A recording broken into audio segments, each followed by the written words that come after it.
नमस्कार, देश की बात में आपका स्वागत है। मैं हूं अदिति राजपूत और हम आपको इस वक्त त्रिपुरा लिए चल रहे हैं, जहां पर अब मतदान की तारीख जो है वो बहुत नजदीक आ रही है। 16 फरवरी को वहां पर वोटिंग होनी है और कल प्रधानमंत्री त्रिपुरा में नजर आए थे, उन्होंने चुनावी सभाएं की थी और आज अमित शाह का इस वक्त वहां पर रोड शो जो है वो चल रहा है। उसकी तस्वीरें हम आपको यहाँ पर दिखा रहे हैं।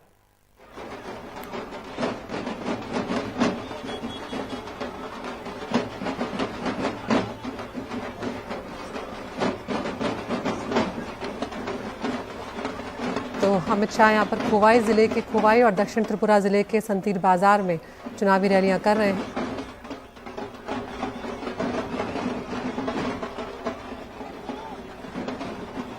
इससे पहले कल प्रधानमंत्री त्रिपुरा में मौजूद थे, उन्होंने गोमती में चुनावी सभा को संबोधित किया था और साथ ही उन्होंने कहा था कि अब तक की जो सरकारें हैं वो चंदे के जरिए कमीशन खा रही थी। चुनावी जो योजनाएं होती थी या जो सरकारी योजनाएं होती थी उनका लाभ लोगों तक नहीं पहुंचता था, लेकिन अब बीजेपी की सरकार है और जो योजनाओं का लाभ है वो सब तक पहुंच रहा है और अब त्रिपुरा जो है वो अब ग्लोबल बन रहा है। ये बात प्रधानमंत्री ने की थी और कहा था कि डबल इंजन की सरकार है और जब एक बार फिर हम सत्ता में आएंगे तो लोगों को फ़ायदा पहुँचाएंगे। और साथ ही उन्होंने अपने चुनावी घोषणा पत्र का भी जिक्र करते हुए कहा था कि यहाँ पर जो कमज़ोर तबका है आर्थिक रूप से, उनको फोकस किया गया है, जो आदिवासी लोग हैं उन पर फोकस किया गया है, छात्रों युवाओं पर यहाँ पर जोर दिया गया है और तमाम योजनाएं लेकर आ रहे हैं जिससे छात्रों को भी लाभ होगा और आर्थिक रूप से जो कमज़ोर लोग हैं उन्हें भी फ़ायदा पहुँचेगा। और आज अमित शाह यहाँ पर पहुँचे हैं तो यहाँ पर बीजेपी कोई कोर कसर नहीं छोड़ रही है त्रिपुरा में सत्ता में वापसी करने के लिए।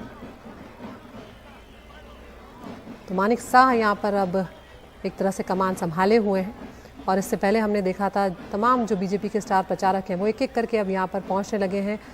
उत्तर प्रदेश के मुख्यमंत्री योगी आदित्यनाथ ने भी अगरतला में एक रोड शो किया था। टीएमसी भी यहाँ पर हाथ आजमा रही है अपना चुनाव में और ममता बनर्जी भी अगरतला में एक रोड शो जो है वो कर चुकी हैं। अंकित त्यागी हमारे साथ, हमारे सहयोगी जुड़ गए हैं जो लगातार त्रिपुरा के चुनाव को कवर कर रहे हैं। अंकित, यहाँ पर कोई कोर कसर बीजेपी छोड़ती हुई नजर नहीं आ रही है सत्ता में वापसी करने के लिए। हम देख रहे हैं कि जो स्टार प्रचारक हैं वो सब मोर्चे पर मौजूद हैं। कभी खुद गृह मंत्री होते हैं, कभी उत्तर प्रदेश के मुख्यमंत्री योगी आदित्यनाथ होते हैं और कल तो प्रधानमंत्री ने भी दो रैलियां की हैं। और कल प्रधानमंत्री फिर यहाँ पर रैली करने वाले हैं, उसकी अगरतला में तैयारी भी हो रही है। बिल्कुल आप ठीक कह रही हैं, बीजेपी कोई कमी छोड़ नहीं रही है। जैसे कि त्रिपुरा का जो चुनाव है उसमें जीतने के लिए बीजेपी नॉर्थ ईस्ट के लिए बहुत अहम है। भारतीय जनता पार्टी को ये भी लगता है कि 2024 के लिए ये आगे बहुत चल के उनके लिए अहम इसकी वजह से भी होने वाला है कि जो सीट जहां पर अगर ये मान के चलें कि जो नॉर्थ इंडिया में अगर उनकी कोई सीट की कमी होगी तो वो कोशिश करेंगे कि नॉर्थ ईस्टर्न स्टेट से कम खाता पूरा अपना ऊपर रखें, जिससे कि भारतीय जनता पार्टी को 2024 में सफलता मिले। लेकिन सबसे जरूरी उनके लिए वापसी का जो विषय है वो है, इस बार त्रिपुरा के अंदर जो चुनाव है वो 4 अलग अलग बड़ी पार्टियां आपस में लड़ रही हैं। कांग्रेस और लेफ्ट जो यहाँ पर एक जमाने में डोमिनेंट फोर्स होती थी, उनका बड़ा वर्चस्व था। पिछली बार बीजेपी ने लेफ्ट फ्रंट के लंबे शासनकाल को हराकर एक बार यहाँ पे अपनी सत्ता स्थापित की। अब इस बार कांग्रेस और लेफ्ट साथ साथ चुनाव लड़ रहे हैं। साथ ही साथ ममता बनर्जी भी यहाँ पर अपनी किस्मत आजमा रही हैं। और जो एक लोकल फैक्टर है, त्रिपुरा मोथा पार्टी जो कांग्रेस के में हुआ करते थे, जो यहाँ के पुराने जो शासक है, राजा हैं, उनके जो पुत्र हैं वो उनके वंशज जो हैं वो यहाँ पर चुनाव लड़ रहे हैं, प्रद्युम्न देव बर्मन।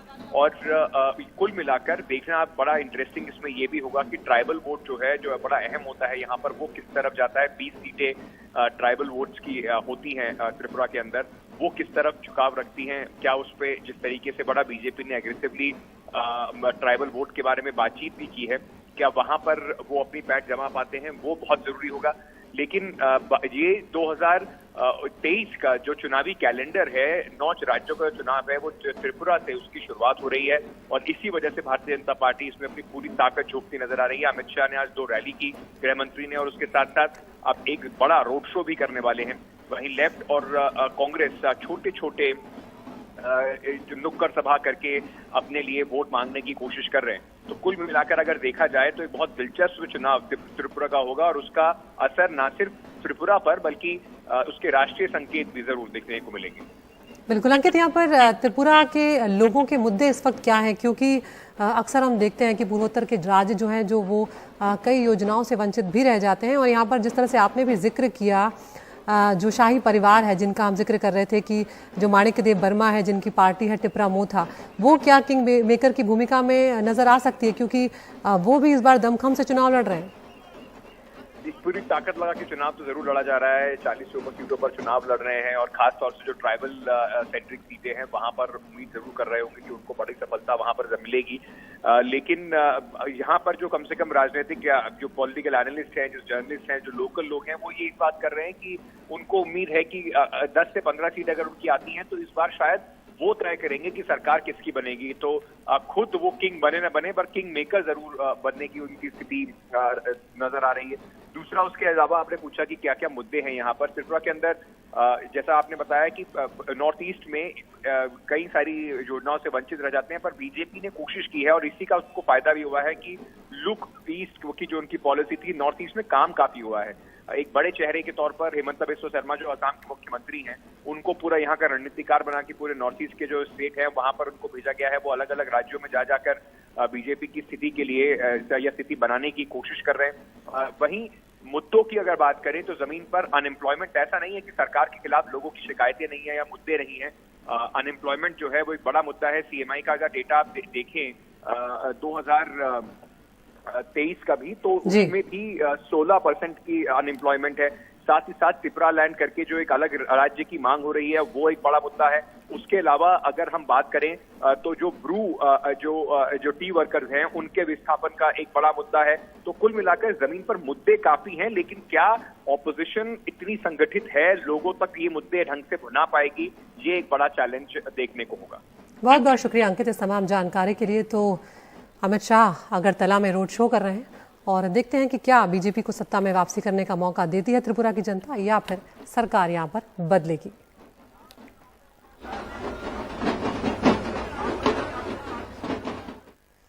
और त्रिपुरा के बाद अब आपको लिए चलते हैं राजस्थान, जहां पर इस साल चुनाव होने जा रहे हैं और यहां पर सबसे लंबे एक्सप्रेसवे दिल्ली मुंबई एक्सप्रेसवे के पहले चरण का प्रधानमंत्री नरेंद्र मोदी ने आज उद्घाटन किया है। ये हरियाणा के सोहना से राजस्थान के दौसा तक है।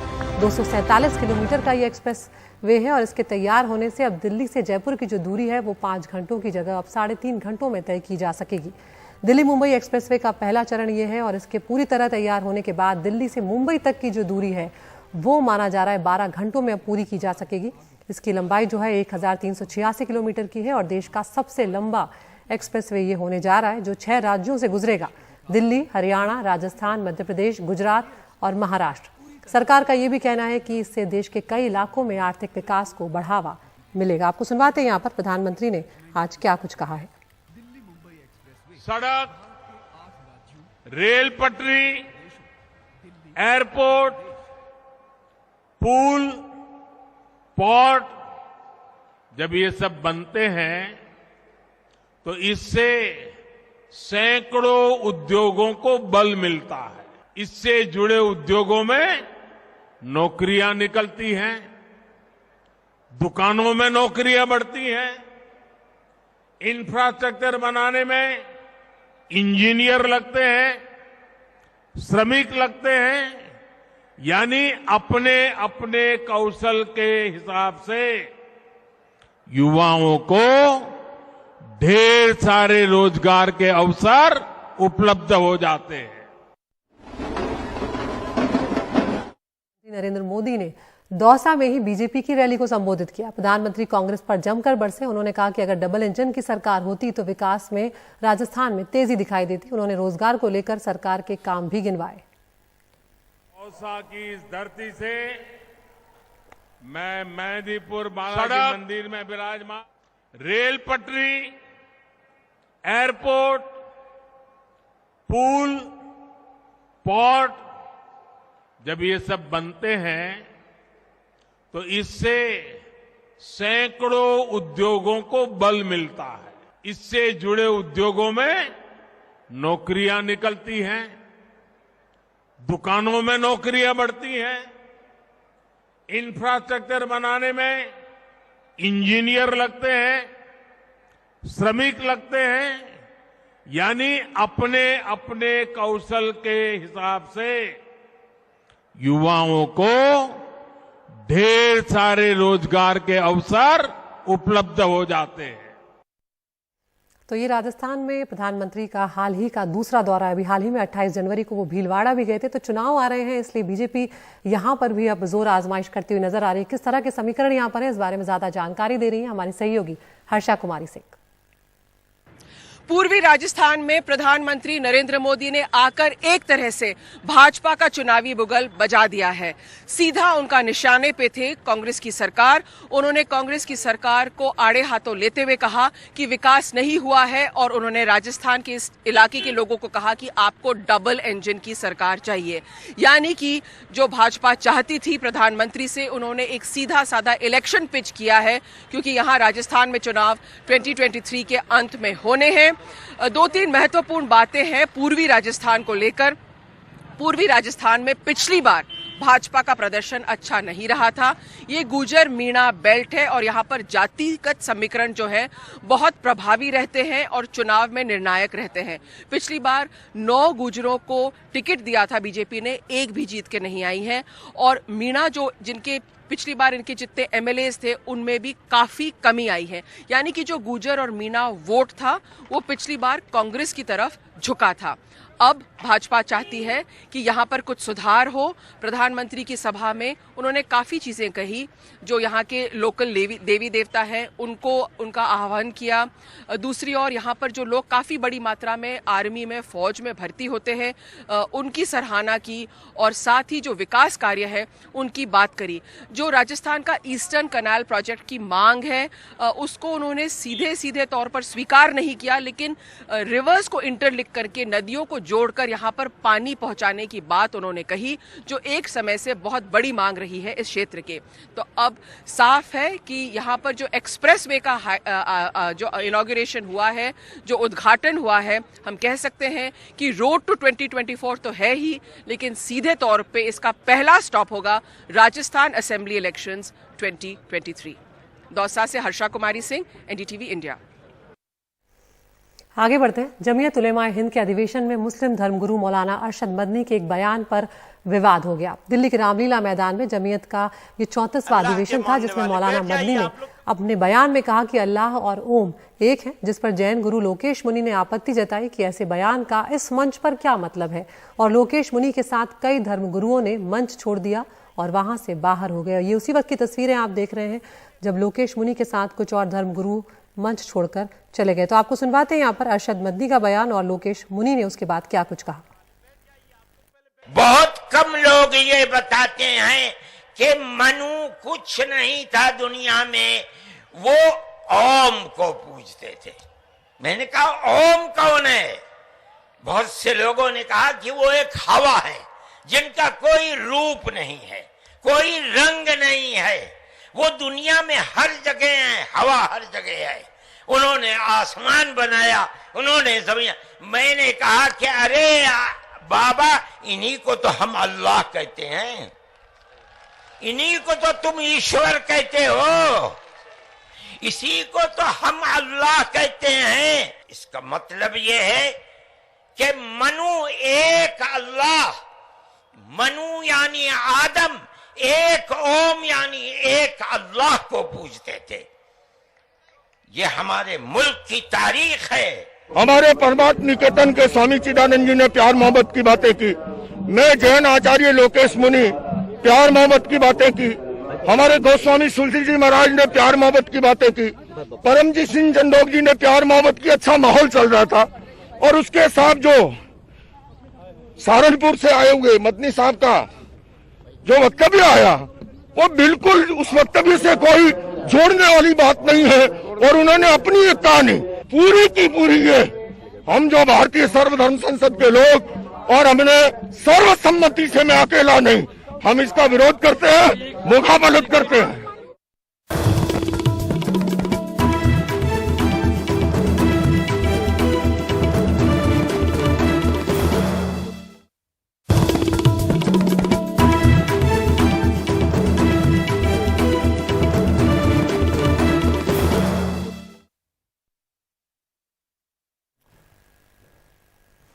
मध्य प्रदेश की बात करते हैं, जहां पर राजधानी भोपाल के दशहरा मैदान में हजारों की तादाद में दलित, आदिवासी और पिछड़ा वर्ग के संगठनों ने शक्ति प्रदर्शन किया, जिसे आजाद समाज पार्टी के राष्ट्रीय अध्यक्ष चंद्रशेखर ने संबोधित किया। 31 सूत्रीय मांग सरकार के सामने रखी गई, जिसमें जातिगत जनगणना, प्रदेश सरकार से प्रमोशन में आरक्षण का कानून बनवाने, आरक्षण को संविधान की 9वीं अनुसूची में शामिल करवाने जैसी मांगे प्रमुख थीं।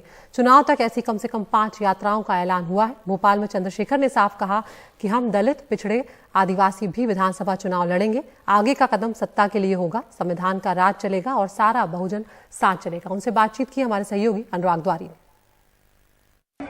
मध्य प्रदेश की राजधानी भोपाल में ये पूरा जो दशहरा मैदान है वो भरा हुआ नजर आ रहा है। चंद्रशेखर रावण जी इस वक्त हमारे साथ हैं।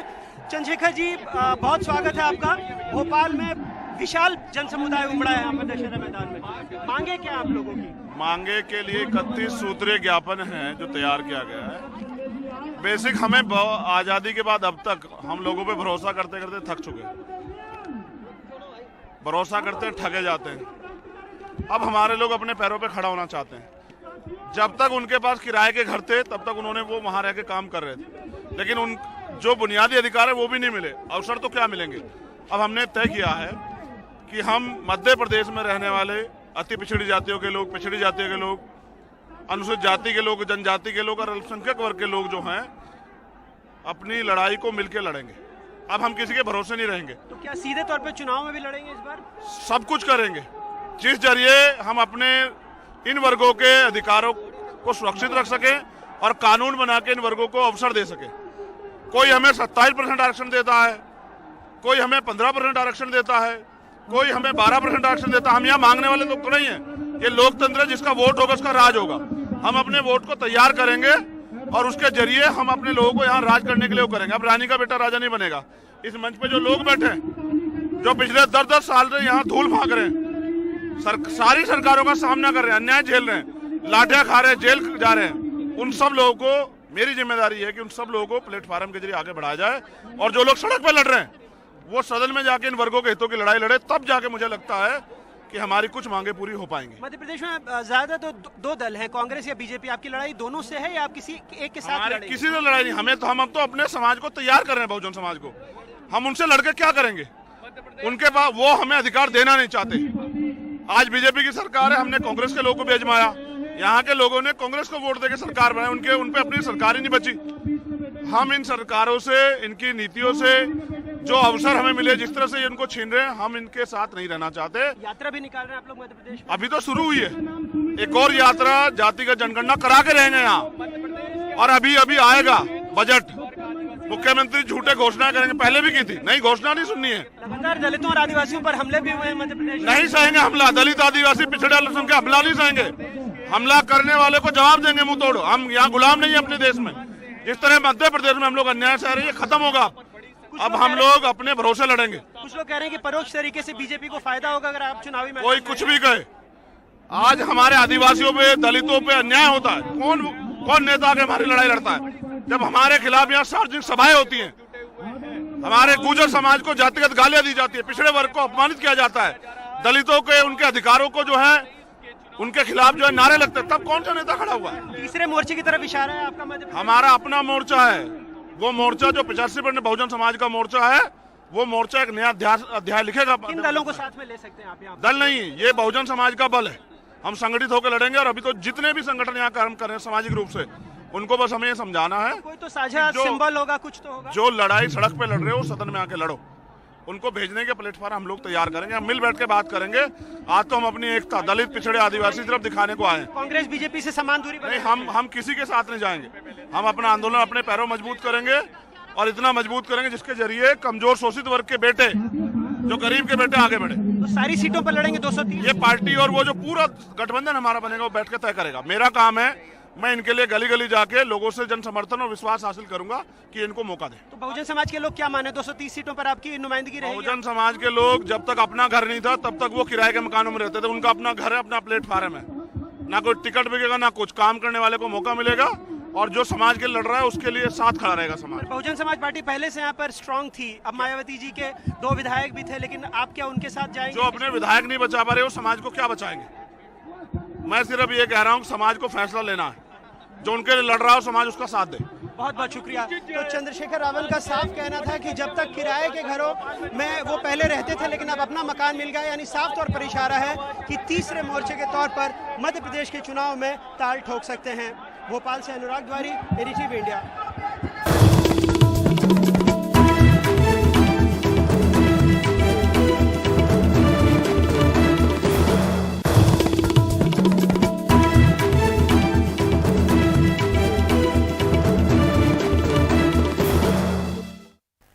और अब बात करते हैं क्रिकेट की। अंडर 19 वर्ल्ड कप में खिताब जीतने से भारतीय सीनियर टीम के हौसले बुलंद हो गए और इस सीनियर टीम का हौसला खासतौर पर बढ़ा रही हैं अंडर 19 टीम की कप्तान शेफाली वर्मा।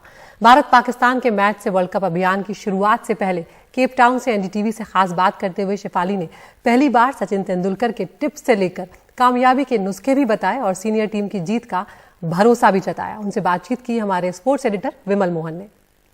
शेफाली, सबसे पहले तो आपका स्वागत है और एनडीटीवी से बात करने का शुक्रिया।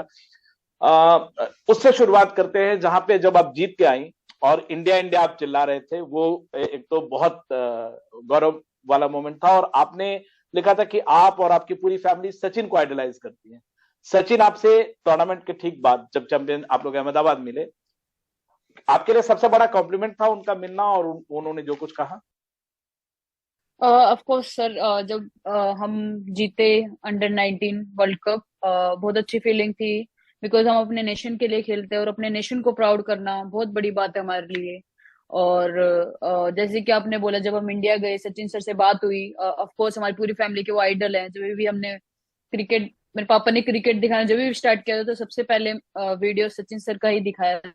तो ऑफ कोर्स बच्चों मेरे आइडल, मैं जाके मैंने उनसे बात की, उन्होंने बहुत हेल्प की मेरी, और जो भी मुझे क्वेश्चन थे उन्होंने सारे आंसर दिए और बहुत कुछ सीखने को मिला उनसे। और गोइंग फॉरवर्ड मैं वही लेके चलूंगी। टूर्नामेंट से ठीक पहले एक और चैंपियन खिलाड़ी से आप मिली, नीरज चोपड़ा, और वो तस्वीर बहुत ही हुई। बाद में उन्होंने एक तरह से बाउ किया, आपके सामने झुकाया सर को, आपकी पूरी टीम के सामने। ये कितना बड़ा कॉम्प्लीमेंट है? सर बिल्कुल, नीरज चोपड़ा जब आए उन्होंने अपना एक्सपीरियंस शेयर किया। हमारे फाइनल से पहले उनके साथ मीटिंग थी हमारी एक दिन पहले, तो उन्होंने अपना एक्सपीरियंस शेयर किया और उन्होंने बोला कि अब तक की आपने जंग खत्म कर दी है और अभी सिर्फ फाइनल बाकी है, इसको आप इजिली मत लो, एक दिन और है, बस एक दिन और जम के मेहनत करो, अच्छे से 100% दो अपना। और वही चीज हम गोइंग फॉरवर्ड लेके गए। अभी पता लगा वो क्यों इतने गोल्ड मेडल जीते हैं, बिकॉज ऑफ दैट ओनली। सो या बिल्कुल। और एक जो चीज है, जब नीरज चोपड़ा से बातचीत की, आप लोग दोनों एक स्टेट से भी हैं, घर भी आप लोगों को दोनों, जब आप यहाँ आए आपको कितना सेलिब्रेशन का टाइम मिला और कैसे सेलिब्रेट किया? क्योंकि बाकी लड़कियों को के पास तो एक टाइम मिल गया, लेकिन आपको तुरंत फिर एक जिसको कहते हैं बॉर्डर पे जाना, लड़ाई के लिए फिर से तैयार होना। आप सीनियर वर्ल्ड कप के लिए आप पहुंच गई। सर देखो, टाइम के साथ चीजें चेंज करनी पड़ती है। अगर आप चेंज नहीं होगे तो टाइम आपको जल्दी से फेंक के मारेगा। तो वही चीज हम दिमाग में लेकर चलते हैं कि टाइम के साथ चेंज होना आज के टाइम में बहुत इंपॉर्टेंट है सर।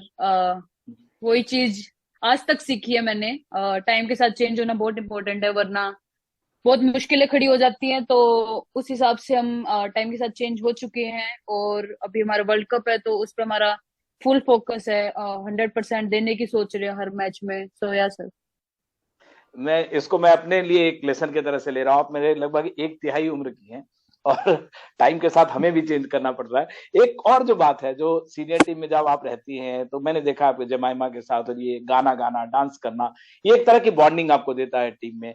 जूनियर टीम में ऐसी क्या बात थी? आप सबने देखिए, अगर आप लोगों का करियर देखे, सबने एक तरह से लड़कों के साथ खेलना शुरू किया। देखो सर, सब ऐसे पर्सन थे जो नीचे नीचे घरों से उठ के आए हैं, किसी के पास पैसा भी नहीं है, और उन चीजों से लड़कर वो यहाँ तक आई है, तो उनके लिए वो ही बहुत बड़ी बात थी। और वहां पे आके इतना सबने माहौल इतना अच्छा कर रखा था कि भाई एक दूसरे को हेल्प करना, एक दूसरे की परफॉर्मेंस को खुशी देना, और एक दूसरे को किसके रन नहीं बन रहे तो उसको बोलना कि भाई हाँ कल हो जाएगा, अच्छा तो अच्छा करेगी, कल मेहनत कर। तो दैट लिटिल थिंग्स, बस बैक करना एक दूसरे को, और ये चीजें ही बहुत बड़ी मायने रख देती है। ये चीजें आपको वर्ल्ड कप जिता देती है। तो हमने जीता world cup because of that culture जो हमने बना रखा था, कल्चर वहां पे। तो बहुत एंजॉय किया। आई थिंक कोई बोर नहीं हुआ, सब लड़कियों ने एक दूसरे के साथ एंजॉय किया वहां पे, बहुत मजा आया। अच्छा, बहुत छोटी उम्र में बहुत बड़े कप्तान जैसी आप बात कर रही हैं। आपकी जो अभी कप्तान है हरमनप्रीत, उन्होंने अभी स्टेटमेंट दिया जब सारी टीम की ये हो रही थी कि हम लोग मोटिवेटेड हैं जो अंडर 19 टीम से। नॉर्मली घर में क्या होता है, बड़ा कुछ अच्छा करता है तो छोटे मोटिवेट होते हैं, आप लोग से मोटिवेटेड है सीनियर टीम। ये कितनी बड़ी बात है, और आप रनर अप रहे थे पिछले बार, मतलब खिताब जीतने के लिए ये कितना इंपॉर्टेंट है आप लोगों के लिए? देखो सर, जब भी हम किसी भी टूर में जाते हैं हम अपना 100% देने की सोचते हैं। जो भी टूर्नामेंट है, वर्ल्ड कप हो या कोई भी सीरीज हो, हम कप उठाने की सोचते हैं। But at the same time आपको बहुत इंपॉर्टेंट होता है आपका कल्चर बनाना। आपका कल्चर कैसा है of the field, not just on the field. End of course बहुत अच्छा लग रहा है कि सीनियर टीम सभी लड़कियों से इंस्पायर हुए अंडर 19 की, क्योंकि उन्हें करा भी इतना अच्छा है। अच्छा, आपके साथ इस टूर्नामेंट में पाकिस्तान की टीम, हालांकि पाकिस्तान से जब खेलते हैं तो हाई वोल्टेज इमोशंस रहता है, बाहर में आप लोग दोनों की टीमों की कमराडरी बर्मिंघम में देखा हमने, कॉमनवेल्थ में या वर्ल्ड कप में बहुत अच्छा एक ये रहता है। एक और टीम है ऑस्ट्रेलिया, जो इसने आपको अंडर 19 में भी परेशान किया और 5 बार की चैंपियन टीम है वो, मतलब एक टफ टीम है वो भी। कैसे इन दोनों के लिए या ओवरऑल वर्ल्ड कप के लिए आप कितना तैयार हैं, कितना एश्योर्ड हैं कि ये वर्ल्ड कप इंडिया का हो? देखो सर, बात ये है, जो अच्छा खेलेगा वो जीतेगा वर्ल्ड कप। सब मेहनत करके आए हैं अपनी, और हम यही चाहेंगे भाई अपने इंडिया, अपने नेशन के लिए अच्छा करें और अपने खुद के लिए अच्छा करें, और स्टेप बाय स्टेप जाएंगे, स्टेप बाय स्टेप जीतेंगे, और हर एक टाइम पे एक मैच लेके चलेंगे और अच्छा करेंगे, कोशिश करेंगे वर्ल्ड कप जीत के आए। फैंस आपके लिए सबको यही दुआ कर रहे हैं कि ये वर्ल्ड कप अगर आप जीत गए तो फिर एक और अलग ही कारनामा हो जाए। बिल्कुल। Thank you so very much Shefali, और बहुत अच्छा करिए। Wish you all the best, हमेशा अच्छा खेलते रहिए। Thank you sir.